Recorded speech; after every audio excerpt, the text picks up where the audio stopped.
Hello students, welcome to my YouTube channel.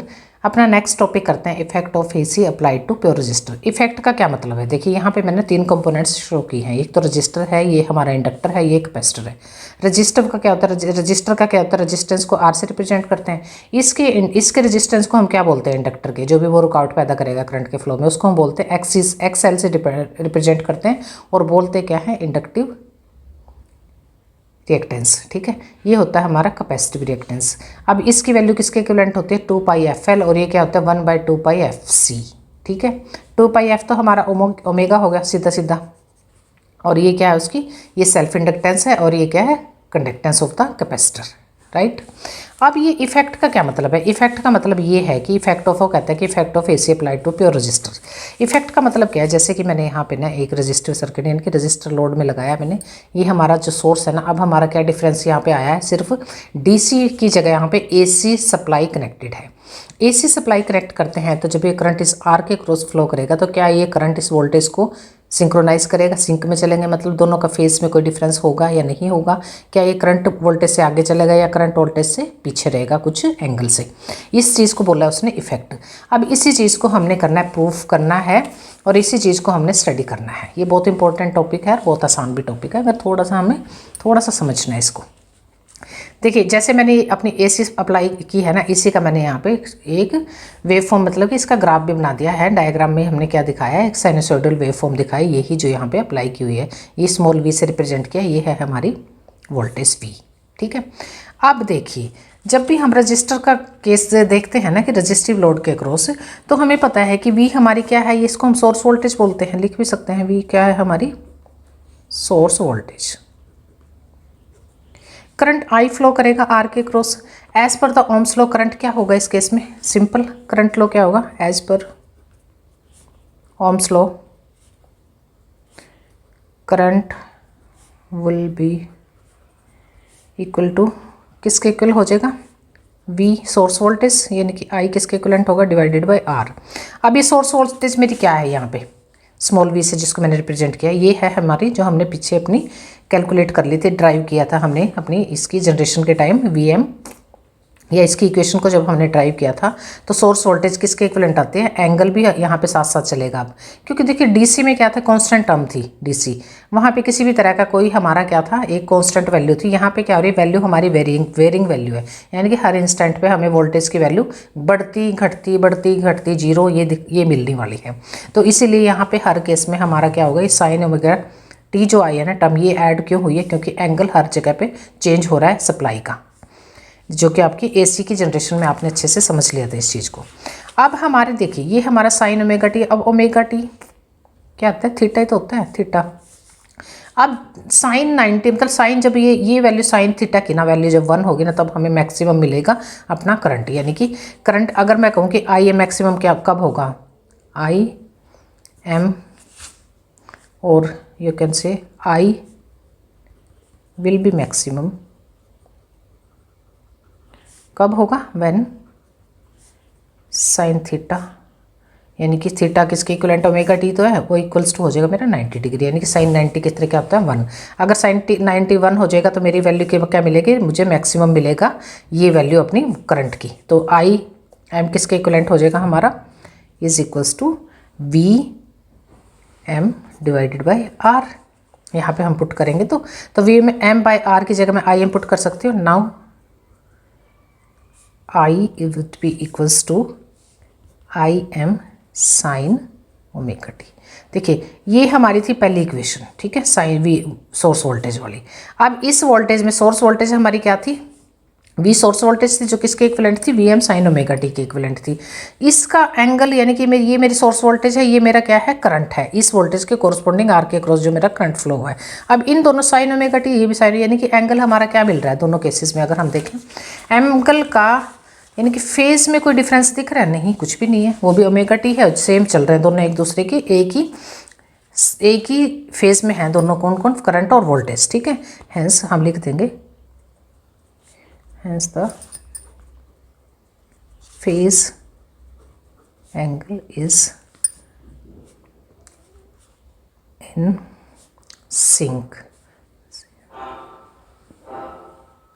Synchronise. ठीक है, face angle क्या हो रहा है अपना सिंक में, यानी कि कोई भी फेज का डिफरेंस नहीं है।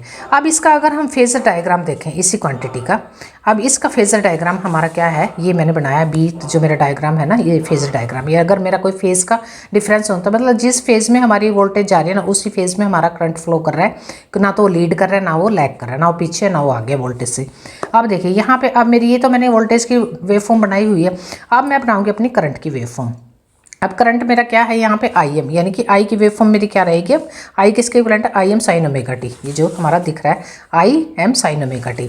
अब इसी ग्राफ में मैं ऐड करूँगी अपनी करंट का ग्राफ। देखिए वेवफॉर्म, इसको हम थोड़ा सा कम इसलिए दिखाएंगे ताकि हमें पता रहे कि हमारे पास दो वेवफॉर्म है, अदरवाइज एम्पलीट्यूड पे कोई फ़र्क नहीं पड़ने वाला, करंट के और वोल्टेज के सेम रहेगा एम्पलीट्यूड। लेकिन समझाने के लिए ये मेरी दूसरी जो वेवफॉर्म आ गई, ये मेरी आ गई इंस्टेंटेनियस करंट, इस करंट की वेवफॉर्म। अब देखिए बच्चों, अब इसके कॉरस्पॉन्डिंग अब हम आते हैं एक नए टॉपिक पे अपने पे। ये हमारे इतना हमें समझ आ गया कि कोई फेस का डिफरेंस नहीं है। तो अगर हमें इसी सर्किट की पावर को कैलकुलेट करना हो तो किस तरह से कैलकुलेट करेंगे पावर का कैलकुलेशन। हमें पता है ना पावर क्या होती है आपकी, पी किसके इक्विवेलेंट होती है आपका, V इंटू आई, यानी कि वोल्टेज गुना में करंट। अब वोल्टेज गुना में करंट के कॉरस्पॉन्डिंग ग्राफिकली तो मैं अभी कर सकती हूँ ना, पावर के ग्राफ को ड्रॉ कर सकती हूँ ना। क्या कह रहा है कि दोनों का गुना है, दोनों का प्रोडक्ट है वोल्टेज का और करंट का। अब इसका जो ग्राफ है ना पावर का, मैं क्या कर सकती हूँ, वोल्टेज मेरा पॉजिटिव है इस केस में, देखिए 0 से लेके 180 डिग्री तक दोनों हमारे किस में, पॉजिटिव हाफ में। पता है ना आप लोगों को, ये मेरा पॉजिटिव हाफ है, ये मेरा नेगेटिव हाफ है, ठीक है। अब पॉजिटिव हाफ है, दोनों पॉजिटिव है, पॉजिटिव गुणा में पॉजिटिव क्या होगा, पॉजिटिव, यानी कि जो मेरी वेवफॉर्म आएगी ना पी, वो क्या आ जाएगा हमारा, ये आएगी मेरी पावर की वेवफॉर्म। इसको मैं रिप्रेजेंट कर देती हूँ पी से, ठीक है। अब देखिए पाई से लेके 2 पाई तक, यानी कि 180 से लेके 360 डिग्री तक, यहाँ पे दोनों नेगेटिव हैं, वोल्टेज भी मेरे नेगेटिव में जा रही है, मेरे वोल्टेज का था वेवफॉर्म, ये मेरी करंट की थी। करंट गुणा में वोल्टेज करने, दोनों को गुणा करना है कि नेगेटिव गुणा में नेगेटिव क्या हो जाएगा, नेगेटिव की गुणा करते हैं तो क्या आता रहता है, पॉजिटिव आ जाएगा ना। माइनस को माइनस से गुणा करेंगे तो क्या आएगा। अब दूसरी जो मेरी वेवफॉर्म आएगी पावर की, वो आ जाएगी ये वाली। ये चीज़ समझ गए आप, यानी कि पावर मेरे दोनों केसेस में क्या रही है, पॉजिटिव हाफ में रहेगी, पॉजिटिव रहेगी जब हमारा लोड क्या होगा, रेजिस्टिव लोड रहेगा, ठीक है।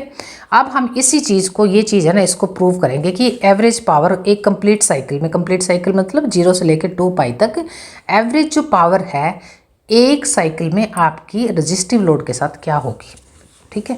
इसी को अब हमने कैलकुलेशन के कॉरस्पॉन्डिंग करता है, यानी कि ये फार्मूला हमें अब करना है ड्राइव। अब मैंने ये ले लिया, पी क्या ले लिया मेरा, V इंटू में आई। अब V मेरे पास मुझे पता है कितना है, V M sine omega T है, और I कितना है मेरा, आई एम, जो हमने पीछे अभी निकाल के आए हैं, I am sine omega T resistive load के से। I और V को मैं आगे ले सकती हूँ ना, और ये दोनों को मैं गुना करूँगी तो क्या आ जाएगा मेरा, साइन स्क्वायर ओमेगा टी, इतना आ गया। अब साइन स्क्वायर ओमेगा टी, अब इस चीज़ को साइन स्क्वायर ओमेगा टी से मेरा कोई फार्मूला, अब मुझे हमें डेरिवेशन चल रही है, हमारा ट्रिग्नोमेट्री का यूज़ है। इसमें मैं क्या कर सकती हूँ, इसी को मैं 2 से, इतने वाले पार्ट को 2 से गुना करूँगी, इसको और 2 से ही डिवाइड कर दूँगी, तो मेरे पास जो आएगी ना नेक्स्ट मेरी जो क्वान्टिटी आएगी वो क्या आएगा, VMIM/2। और इस साइन स्क्वायर यहाँ पे 2 आगे लगा सकती हूँ ना मैं, गुणा कर रही पीछे की बजाय, तो 2 साइन स्क्वायर थीटा क्या होता है, किसके इक्विवेलेंट होता है, 2 साइन स्क्वायर ओमेगा टी या थीटा एक ही बात है, किसके इक्विवेलेंट होता है, is equals to the 1 minus cos 2 theta. अब इसकी जगह मैंने ये पुट कर दिया है अपना 1 माइनस कोस 2 थीटा लिख सकती हूँ मैं साइन स्क्वायर की, क्योंकि हमें आगे अपना डेरिवेशन देखनी है, आगे हमने इसको इंटीग्रेट भी करना है। इस फार्मूले का इंटीग्रेशन नहीं होगा तो इसको मैं क्या लिख सकती हूँ, 1 माइनस कोस 2 ओमेगा टी, इतना आ गया मेरा पावर। अब बच्चों पावर का मेरा ये फार्मूला आ चुका है। अब इस फार्मूले को चाहूँ तो मैं डायरेक्ट आपको बोल सकती हूँ कि ये क्वांटिटी मेरी 0 हो जाएगी और ये क्वांटिटी बचेगी मेरी, और हमारी पावर क्या आएगी, इतनी आ जाएगी VM बाय और IM/2। लेकिन इसको हम क्या करेंगे, फर्दर थोड़ा सा ड्राइव करेंगे ताकि एग्जाम पॉइंट ऑफ व्यू से आपको खोल के बताने वाले हूँ मैं कि पावर की जो कैलकुलेशन है वो किस तरह से होगी, ठीक है। जैसा कि हम पीछे भी पढ़ के आए हैं, पावर क्या होती है आपकी, पावर क्या होती है, work done per unit time, work done per unit time. अगर मुझे एवरेज पावर निकालनी है एक अपनी AC क्वांटिटी की, और हमें ये भी पता है अभी कि पावर क्या है आपका, प्रोडक्ट है किसका, पावर, और दूसरा केस क्या हम पता है कि वोल्टेज का और करंट का प्रोडक्ट ही तो है पावर, दोनों का।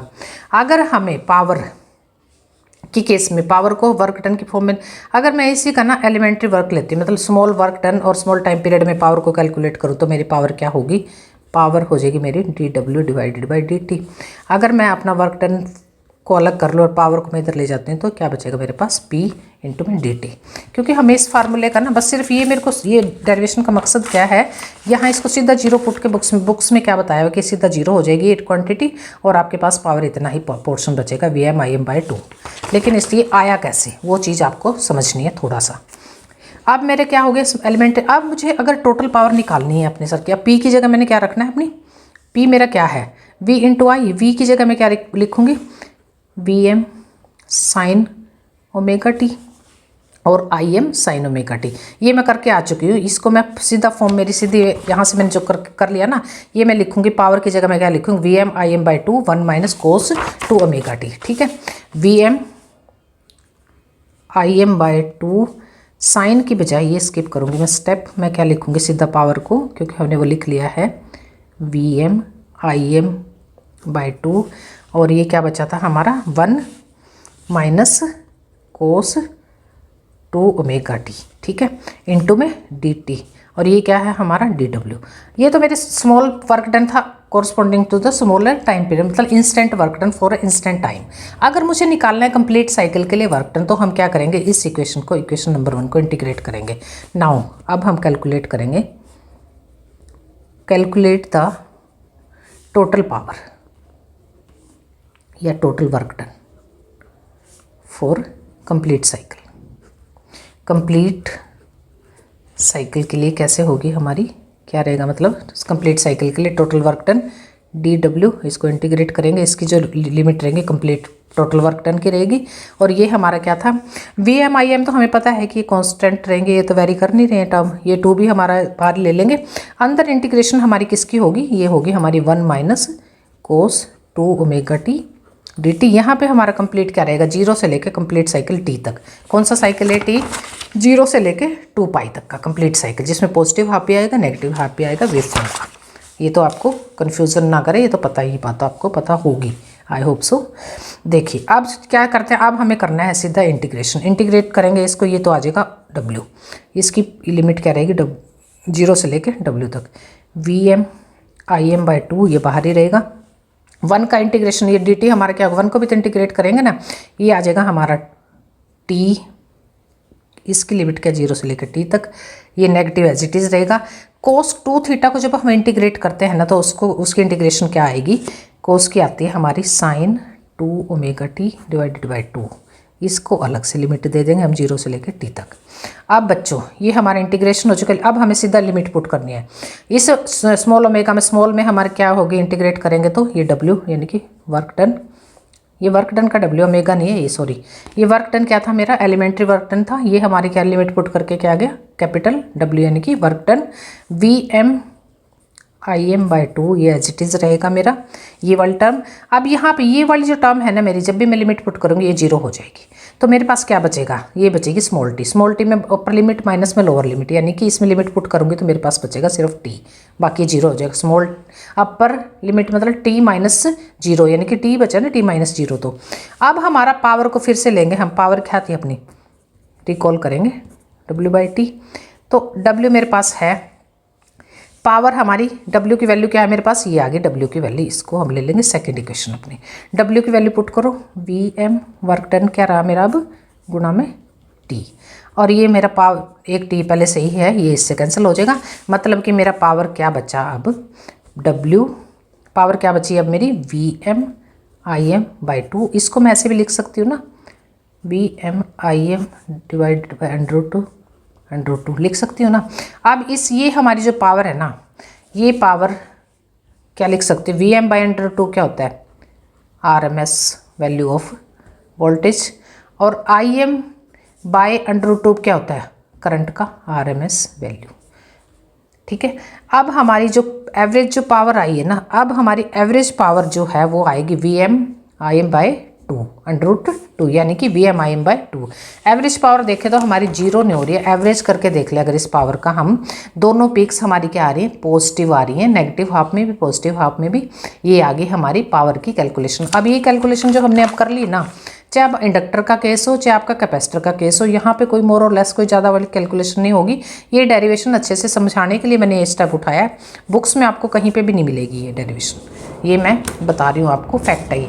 बुक्स में सीधा सीधा जीरो कर देते हैं, कॉस की वैल्यू को ही वो इंटीग्रेट करके नहीं दिखाते। ठीक है बच्चों, चलो थैंक यू वेरी मच, इसको अच्छे से कर लेना। ये डेरिवेशन बिल्कुल भी मुश्किल नहीं है, सिंपल इंटीग्रेशन है जो आपने करी रखी है अपने मैथमेटिक्स में।